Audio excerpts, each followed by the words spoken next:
साल भर पर नया साल एक बार आवेला कि साल भर पर नया साल एक बार आवेला आ ओकरा से जाके पूछ रे भाई जेकरा पास आज गर्लफ्रेंड न बा।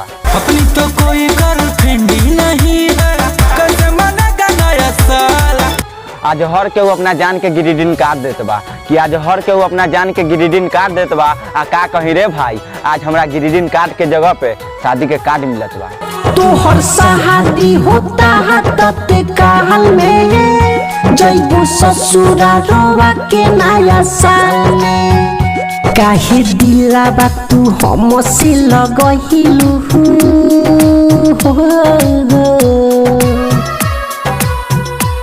नया साल देख के आज हमारा आंसू गिरता कि नया साल देख के आज हमारा आंसू गिरता। आ का कही रे भाई आज हमरो गर्लफ्रेंड न बा न त आज हमरो दिल रोवा। जागो लगनी रतियो में न सोवतानी